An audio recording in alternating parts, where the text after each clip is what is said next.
푸에르토리코 민담 이야기. 푸에르토리코는 콜럼버스가 2차 탐험 시에 발견하여 유럽에 알려졌습니다.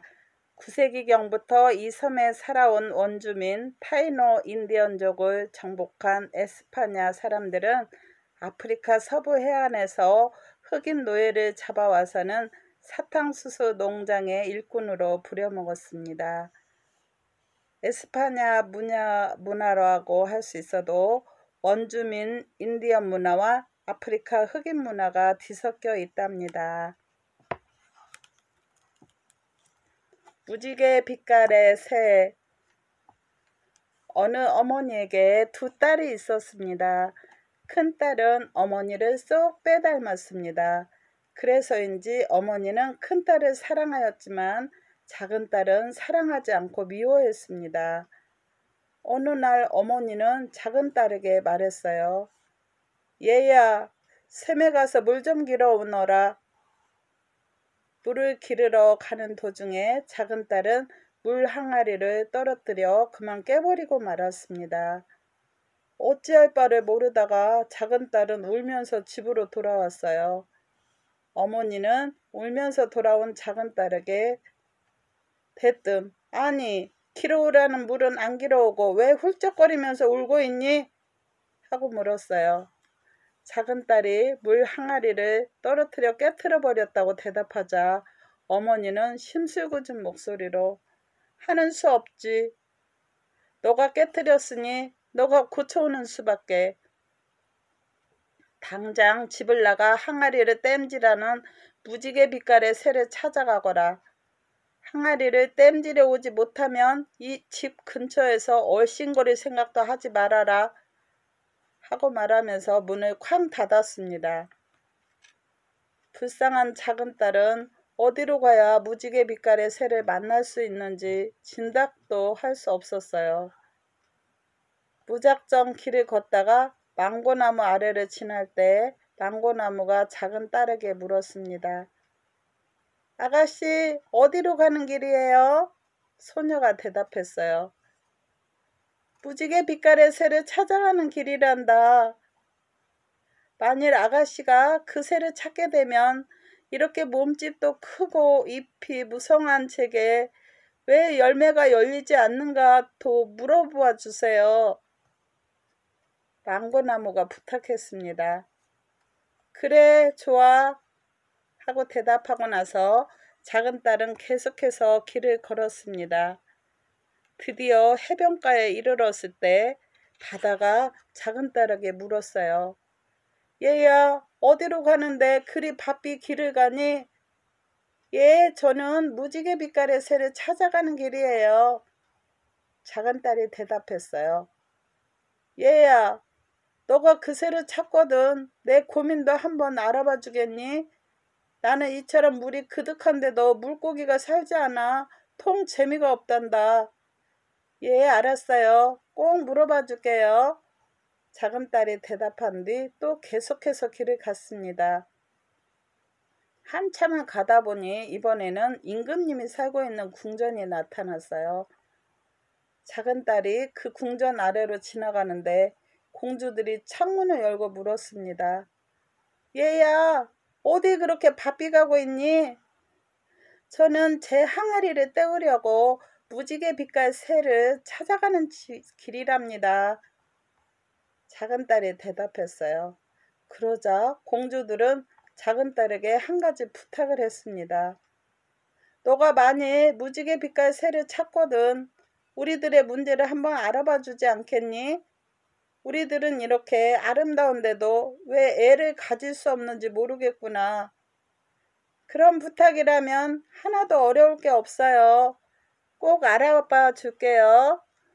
작은 딸은 선선히 승낙하고는 또다시 길을 떠났습니다. 마침내 소녀는 무지개 빛깔의 새가 살고 있는 아름다운 산에 이르렀어요. 그 새는 작달마간 키를 한 그 늙은 어머니와 함께 살고 있었습니다.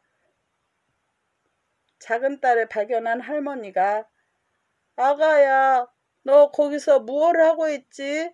하고 물었습니다. 작은 딸은 그동안의 사정을 이야기했어요. 고개를 끄덕이면서 작은 딸의 말에 귀를 기울인 할머니는 걱정하지 말아라. 내가 도와줄 터이니 나는 바로 그 무지개 빛깔 새우 어머니란다. 그런데 내 아들은 몹시 사나워서 너가 있는 줄 알면 잡아먹으려 할 거야. 그러므로 너는 꼭 숨어 있어야 한다. 하고 말하면서 작은 딸을 빈 수통 속에 숨겨주었습니다. 잠시 후에 무지개 빛깔의 새가 돌아왔어요. 새는 눈을 두리번거리면서 할머니에게 말했습니다. 어머니, 여기 어디에서 사람 냄새가 나는 것 같은데요? 얼른 사람을 내놓지 않으면 어머니라도 잡아먹겠어요. 할머니가 입맛을 다시는 아들에게 말했어요. 그건 사람 냄새가 아니라 소고기 냄새란다. 저녁 때 너에게 맛있는 음식을 요리해 주려고 내가 구해왔지. 할머니는 무지개 빛깔의 새에게 쇠고기를 구워주었습니다. 무지개 빛깔의 새는 구운 쇠고기를 개걸스럽게 먹어치웠어요. 그러고 나서 새는 잠자리에 들었습니다. 새가 잠자리에 들자 잣달막한 키의 할머니는 새를 불렀습니다. 아들아, 내 아들아. 무지개 빛깔의 새가 물었어요. 왜 그러세요, 어머니? 할머니가 대답했습니다. 내가 오늘 물을 깃다가 잘못하여 그만 항아리를 깨뜨리고 말았는데 떼어줄 수 있겠니? 무지개 빛깔의 새는 곧장 항아리를 떼우기 시작했습니다. 땜질을 끝마친 새는 다시 잠자리에 들었어요. 잠시 후 할머니는 다시 무지개 빛깔의 새를 불렀습니다. 아들아, 내 아들아. 새는 벌떡 일어나 소리쳤습니다. 이번에는 또 무슨 일로 그래요? 졸려 죽겠는데 왜 자꾸 깨우고 그러세요? 할머니는 무지개 빛깔의 새에게 대답했어요. 아들아, 내가 방금 꿈을 꿨는데 말이다. 커다란 망고나무 꿈이었지. 그 망고나무는 키도 크고 잎도 무성한데 이상하게 열매가 하나도 없었단다. 아무리 꿈이라지만 참 이상도 하구나. 어머니의 이야기를 다 듣고 나서 무지개 빛깔의 새가 말했어요. 그것은 그 망고나무 밑에 보물이 묻혀 있어서 그러는 거예요. 보물을 파내지 않으면 절대로 열매를 맺지 못해요. 작은 딸은 술통 속에 숨어서 숨을 죽이고 할머니와 무지개 빛깔의 새가 하는 이야기를 다 들었습니다. 이젠 망고나무의 문제를 해결해 줄 수 있게 되어 무척 기뻤습니다. 밤이 지나고 새벽이 오자 무지개 빛깔의 새는 밖으로 날아갔습니다.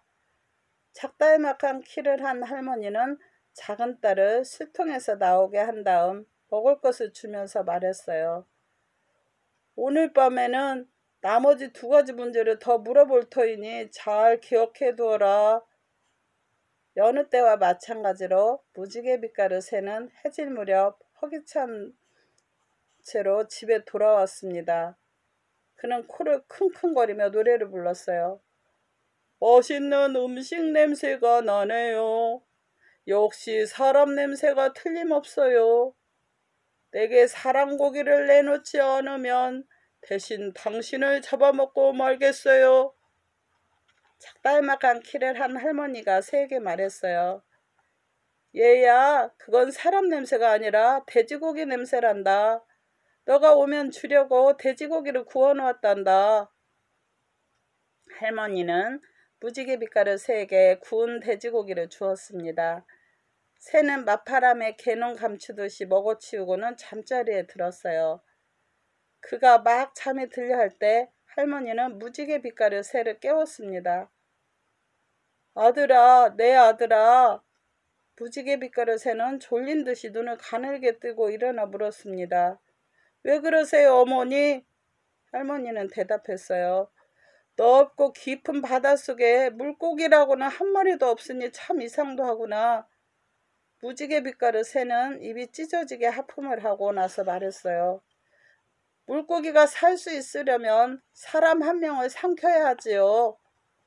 새는 그 말이 끝나자마자 몸을 눕혔습니다. 잠시 후 할머니는 또다시 새를 흔들어 깨웠습니다. 아들아, 내 아들아. 무지개 빛깔의 새는 화가 치밀어 올랐어요. 그래서 벌떡 일어나 소리쳤습니다. 제발 좀 잠 좀 자게 내버려 두세요. 왜 어제부터 마침 잠 좀 들었다 싶으면 깨우고 그러시는 거예요? 한 번만 더 깨우면 당신을 잡아먹어 버리겠어요. 할머니는 새의 등을 토닥거리면서 말했어요. 그래, 미안하다. 이젠 깨우지 않을 터이니 한 가지만 더 물어보자꾸나. 내가 방금 꿈을 꾸었는데 말이다. 공주들의 꿈이었어. 공주들은 매우 아름다웠단다. 그런데도 아이가 없는 탓에 얼굴이 수심에 잠겨 있더라. 도대체 어찌 된 건지. 아무튼 참으로 이상한 꿈이었단다. 아직도 화가 풀리지 않는 무지개 빛깔의 새는 할머니에게 툭툭 쏘아대듯이 말했어요. 달을 쳐다보니까 애를 못 가지지요. 달을 쳐다보면 애는 절대로 생기지 않아요. 절대로. 그러고 나서 무지개 빛깔의 새는 다시 잠에 골아떨어졌습니다.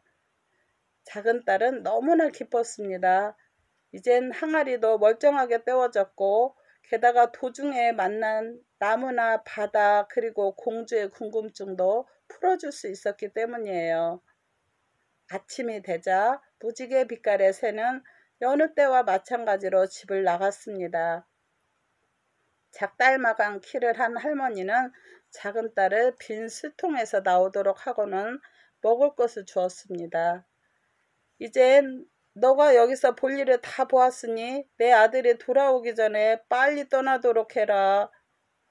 작은 딸은 자기를 위해 애를 쓴 작달막한 키를 한 할머니에게 감사하면서 작별의 키스를 했습니다.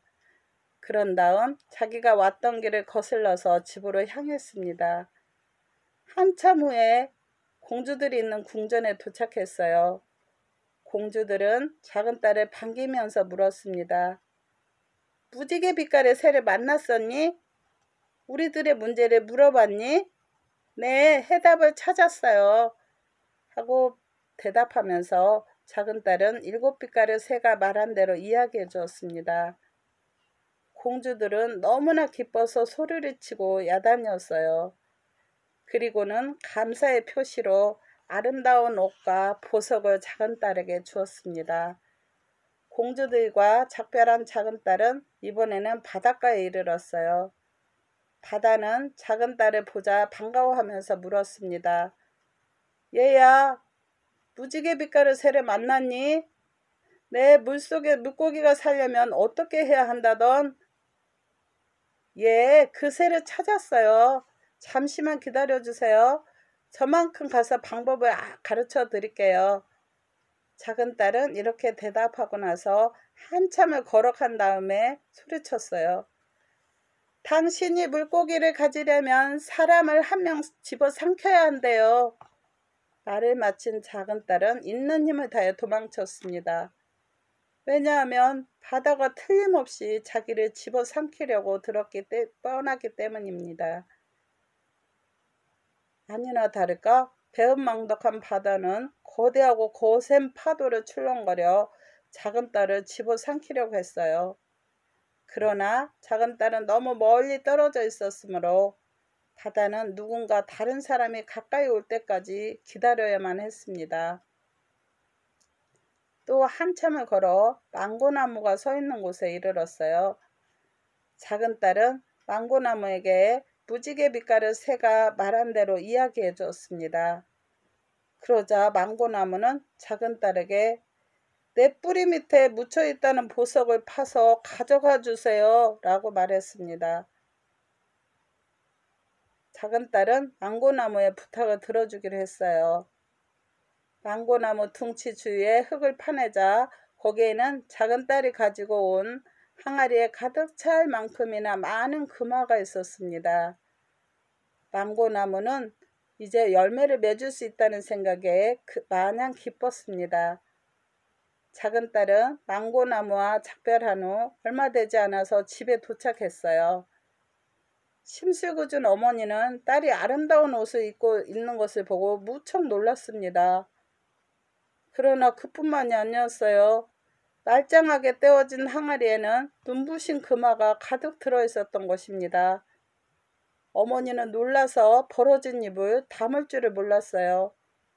작은 딸은 자초지종을 다 이야기했습니다. 욕심이 많은 어머니는 작은 딸의 이야기를 듣고는 무지개 빛깔의 새가 살고 있는 집을 찾아 길을 떠나기로 했습니다. 아마 어딘가에 또 다른 보물이 감추어진 망고나무가 틀림없이 있을 거야. 그곳이 어딘지 꼭 알아내고야 말 테다. 이렇게 말한 어머니는 곧바로 집을 나섰습니다. 부자가 되고 싶은 욕심에만 사로잡힌 어머니는 작은 딸이 바다에 대해서 한 이야기를 까맣게 잊고 있었습니다. 어머니가 해변가에 이르렀을 때 바다는 거대하고 거센 파도를 내밀어 그녀를 삼켜버렸습니다. 나무꾼의 딸과 사자. 옛날에 한 나무꾼이 살고 있었어요. 나무꾼은 날마다 숲속으로 나무를 베러 갔습니다. 그러던 어느 날이었어요. 나무꾼이 나무를 잘라 쓰러뜨리고 있을 때 커다랗고 무시무시하게 생긴 사자 한 마리가 나타났습니다. 목숨이 이태롭다고 생각한 나무꾼은 무릎을 꿇고 사자에게 애걸했어요. 사자님, 저에게는 3딸이 있습니다. 만약 제가 없으면 그 애들은 굶어 죽고 말 것입니다. 저희 집은 제가 날마다 나무를 베어다 팔지 않으면 끼니를 때울 수 없는 가난한 집이기 때문이에요. 나무꾼의 설명을 듣고 난 사자가 말했습니다. 좋다. 너를 잡아먹진 않겠다. 그러나 내가 요구하는 것을 꼭 들어줘야 한다. 그렇게 하겠다고 약속만 할 수 있다면 널 놓아주지. 나무꾼은 잡아먹지 않겠다는 말을 듣고 기뻐서 대답했습니다. 네, 좋고 말고요. 목숨만 살려주신다면 어떤 것이라도 하겠습니다. 그러자 사자가 말했어요. 너가 오늘 집에 돌아갔을 때 맨 먼저 맞으러 나오는 것을 내일 내게 가져오겠다고 약속하거라. 그것만 약속하면 널 잡아먹지 않겠다. 나무꾼은 그처럼 쉽게 목숨을 구했다고 생각하자 더더욱 기뻤습니다. 왜냐하면 나무꾼이 집에 돌아갈 때마다 맨 먼저 반기며 뛰어나오는 것은 작은 강아지였기 때문이에요. 그래서 나무꾼은 두말하지 않고 약속해버렸습니다. 예, 그렇게 하고 말고요. 그날 오후 나무꾼은 자기가 벤 나무를 묶어서 등에 짊어지고 가벼운 마음으로 집을 향해 떠났습니다. 그러나 가뿐했던 마음도 순식간에 슬픔으로 바뀌기 말았어요. 나무꾼이 집에 가까이 이르렀을 때였어요. 언제나 꼬리를 흔들며 반갑게 뛰쳐나오던 강아지는 보이지 않고 오늘따라 막내딸이 달려나오고 있는 것이 보였던 것입니다. 막내딸은 아버지의 슬픔도 모른 채 아버지를 끌어안았어요. 슬픔에 잠긴 나무꾼이 딸에게 물었습니다. 왜 오늘따라 강아지는 보이지 않지? 딸이 대답했어요. 강아지는 발에 가시가 박혀서 집 안으로 들어가 있도록 했어요. 나무꾼은 힘없이 집 안으로 들어섰습니다. 딸들은 아버지의 얼굴을 보고는 뭔가 심상치 않은 일이 있었다는 것을 눈치챘어요. 그래서 아버지에게 여쭤보았습니다. 아버지, 무슨 일이 있었어요? 왜 그렇게 안색이 좋지 않으세요? 나무꾼은 울면서 말했어요. 얘들아, 어떡하면 좋단 말이냐. 내가 오늘 숲속에서 나무를 베고 있는데 말이다. 커다란 사자 한 마리가 나타나지 않았겠니? 그런데 사자가 하는 말이 오늘 내가 집에 돌아왔을 때 맨 먼저 마중 나오는 것을 내일 가져다 준다고 약속하면 목숨을 살려주겠다고 하길래 약속해버렸단다. 그런데 다른 때 같으면 강아지가 반기며 뛰어나왔는데 오늘따라 막내가 마중을 나왔으니 어떻게 하면 좋단 말이냐. 내일 사자에게 막내를 데려가야 할 걸 생각하니 큰일이구나. 나무꾼은 막내딸을 몹시 사랑하고 있었지만 사자와의 약속을 깨뜨릴 수는 없었어요. 그는 안절부절 어찌할 바를 몰라 한숨만 내쉬었습니다. 막내딸은 두 언니보다도 한층 더 아버지를 사랑하고 있었어요. 그래서 아버지를 위로하며 말했습니다. 아버지, 너무 걱정하지 마세요. 저는 사자를 만나러 가는 게 별로 무섭지 않아요. 다음날 아침 나무꾼은 막내딸을 데리고 길을 떠났습니다. 그들은 어제 사자가 나타났었던 숲으로 갔어요. 이미 거기에는 사자가 먼저 와서 기다리고 있었습니다. 나무꾼은 사자를 보자 눈물을 흘리며 간청했어요. 사자님, 약속을 깨뜨릴 수 없겠습니까? 딸 대신 저를 잡아가십시오, 제발. 나무꾼은 막내딸을 무척 사랑하였으므로 막내딸을 잃는 것을 참을 수가 없었던 것입니다. 하지만 사자는 고개를 살래살래 흔들었어요. 한 번 약속하지 않았느냐? 약속한 건 지켜야지. 그리고 막내딸에게 말했어요. 자, 나를 따라오너라. 사자는 막내딸을 데리고 떠나기 전에 나무꾼을 보고 말했습니다. 저 나무 밑을 파보아라. 뿌리 밑에서 금이 나올 것이다. 그러고 나서 사자는 동굴로 들어갔습니다. 막내딸도 그를 따라 동굴로 들어갔어요. 혼자 남아서 눈물을 흘리던 나무꾼은 사자와 막내딸의 모습이 완전히 사라지자 사자가 남긴 말이 생각났습니다. 그래서 나무 밑을 파보았더니 많은 금화가 쏟아져 나왔어요. 나무꾼은 딸을 잃어서 슬프긴 했지만 많은 돈이 생겨서 다소 기분이 누그러졌습니다. 나무꾼은 돈을 집으로 가지고 갔어요. 이젠 많은 돈이 생겼으므로 날마다 나무를 베러 가지 않아도 되었습니다. 두 딸도 이젠 더 이상 가난 때문에 고생하지 않아도 되었어요. 한편 사자를 따라간 막내딸은 사자와 함께 동굴 속의 지하궁전에 도착했습니다. 거기에는 꿈속에서나 겨우 볼 수 있는 아름다운 옷과 보석 등 온갖 훌륭한 물건들이 가득 쌓여 있었어요. 이 모든 물건은 그녀를 위해 준비된 것이었습니다. 뿐만 아니라 사자는 매우 친절하게도 막내딸이 요구하는 것은 뭐든지 다 들어주었습니다. 막내딸이 사자를 따라 지하 궁전에 온 지도 몇 달이 흘렀어요. 막내딸은 아버지와 언니들이 보고 싶어서 매우 우울해졌습니다. 그러던 어느 날 사자가 막내딸을 보고 물었어요. 아가, 무슨 일이 있느냐? 왜 그렇게 슬픈 얼굴을 하고 있지? 막내딸이 대답했어요. 오랫동안 아버지와 언니들을 보지 못해서 그런답니다. 다시 사자가 부드러운 목소리로 말했습니다. 내일 집에 가서 식구들을 만나보고 오너라. 그러나 한 가지 잊지 말아야 할 일이 있다. 반드시 숱하게 울기 전에는 돌아와야 한다. 꼭 잊지 않도록 해라. 막내딸은 그 말을 듣자 너무나 기뻤습니다. 다음날 아침 일찍 집에 갈 채비를 마친 막내딸은 동굴 밖으로 나갔어요. 거기에는 그녀를 태우고 갈 마차가 대기하고 있었습니다. 막내딸은 마차를 타고 가슴을 설레며 집으로 향했어요. 집에 당도한 막내딸을 본 아버지와 언니들은 그녀가 무사한 것을 보고 얼싸안고 기뻐했습니다. 막내딸이 매우 행복하게 살고 있으며 사자도 몹시 친절하다는 얘기를 듣고 가족들은 더더욱 기뻐하였습니다. 온 가족이 모여서 즐겁게 이야기를 나누다 보니 어느새 새벽이 가까워졌어요.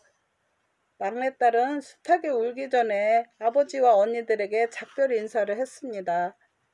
그런 다음 마차를 타고 아름다운 궁전으로 되돌아갔어요. 또 몇 달이 흘렀습니다. 막내딸은 또다시 가족들 생각이 났어요. 아버지와 언니들의 생각만 해도 눈시울이 붉어졌습니다. 이번에는 사자가 말했어요. 한 번 더 집에 갔다 오너라. 그러나 수탉이 울기 전에는 반드시 돌아와야 한다. 잊으면 절대로 안 된다. 막내딸은 알았다고 고개를 끄덕이고는 즐거운 마음으로 마차에 몸을 실었습니다. 막내딸은 드디어 집에 도착했어요. 그러나 식구들의 얼굴빛이 시무룩했습니다. 아버지가 알아누워 계셨던 것이에요. 막내딸은 아버지에게 약을 지어드리고 정성껏 보살펴드렸습니다. 아버지를 보살피는데 열중한 나머지 막내딸은 수탉이 우는 소리를 듣지 못했어요. 한참 후에 날이 밝은 것을 깨달은 막내딸은 불이 나게 자리에서 일어나서 빨리 마차가 있는 곳으로 달려갔습니다. 그런데 마차는 온데간데 없었어요. 사자와의 약속을 지키지 못했다는 생각에 당황한 막내딸은 어디로 가야 할지 몰라 망설였습니다. 그래서 먼저 사자를 처음 만났던 자리인 나무가 있는 곳으로 갔어요. 그러나 거기에는 아무것도 없었습니다. 막내딸은 걸음을 멈추지 않고 계속 걸어서 동굴 입구에 도착했어요. 입구는 굳게 닫혀 있었습니다. 막내딸은 거기에 앉아서 하염없이 울었습니다. 그때 어디선가 사자 목소리가 들려왔어요. 아가씨, 저는 마술에 걸린 왕자랍니다. 당신이 악마의 주문을 깨뜨릴 수도 있었는데 이젠 다 틀려버렸습니다. 저하고 한 약속을 지키지 않았기 때문에 물거품이 되어버렸답니다. 그러나 한 가지 희망은 남아있어요. 당신이 나에게 걸린 주문을 깨뜨려 나를 자유스럽게 해주실 마음이 있다면 말이에요.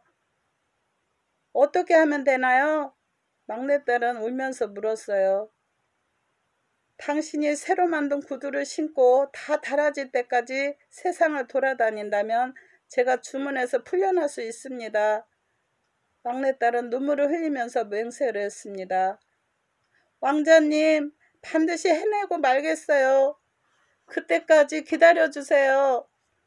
막내딸은 대장장에게 가서 새로 된 구두 한 켤레를 맞추었습니다. 며칠 후 구두가 완성이 되었어요. 막내딸은 그것을 신고 사자를 찾으러 세상을 돌아다니기 시작했습니다. 막내딸이 사자를 찾아 헤매는 동안 여러 해가 흘렀어요. 새로 만든 구두는 굽이 닳아서 이젠 종이장처럼 얇아졌습니다. 이제 이렇게 닳아빠진 구두를 신은 막내딸은 햇님이 사는 집에 이르렀어요. 막내딸은 햇님의 어머니에게 물었습니다. 당신은 사자가 있는 곳을 모르시나요? 햇님의 어머니는 사자가 있는 곳을 알지 못했어요. 혹시 아들이 돌아오면 알지 모르니까 아들에게 물어보지. 햇님의 어머니가 말했습니다. 잠시 후 뜨거운 열기가 풍기더니 햇님이 돌아왔어요. 그 어머니가 물었습니다. 얘야, 혹시 마법에 걸린 사자가 어디 있는지 알고 있니? 아니요, 전혀 모르는데요. 혹시 달님이라면 알고 있을지도 모르겠는데요. 막내딸은 그들과 작별 인사를 한 다음 달님이 살고 있는 집을 찾아갔어요. 그곳에 도착한 막내딸은 달님의 어머니에게 물었습니다. 달님 어머니, 혹시 사자가 있는 곳을 모르시나요? 난 전혀 모르는데 내 딸이 돌아오거든 물어보지. 한참을 기다리고 있던 막내딸은 갑자기 주위가 쌀쌀해지는 것을 느꼈습니다. 달님이 돌아온 것이에요. 달님의 어머니가 딸에게 물었습니다. 달아, 혹시 마법에 걸린 사자가 있는 곳을 알고 있니? 예, 알고 있어요. 얼마 전에 저기 산 뒤쪽에 있는 성 안에 그가 있는 것을 보았어요. 막내딸은 그 말이 떨어지기가 무섭게 길을 떠났습니다. 막내딸은 단숨에 거대한 산으로 올라가서 문이 달려있는 성에 당도를 했어요. 그러나 문들은 모두 굳게 닫혀 있었습니다. 그 가운데 하나를 두드려 보았지만 아무도 열어주는 사람이 없었어요. 낙심한 막내딸은 새로 만들어진 구두 한 짝을 벗어서 문을 향해 던졌습니다. 그 순간 마법에 걸린 것처럼 모든 문이 동시에 활짝 열리더니 멋진 왕자 한 분이 나타났어요. 그러더니 막내딸에게 다가와 그녀를 껴안았습니다. 왕자는 웃으면서 말했어요. 제가 바로 그 사자입니다. 마녀가 나에게 건 사악한 주문을 풀게 해주신 당신의 정성에 무엇라고 감사의 말씀을 드려야 할지 모르겠습니다. 막내딸은 왕자와 함께 기쁨과 행복이 넘친 나날을 보냈습니다. 그리고 아버지와 언니들도 모셔와서 행복하게 살았답니다. 들어주셔서 감사합니다. 항상 좋은 날 되세요.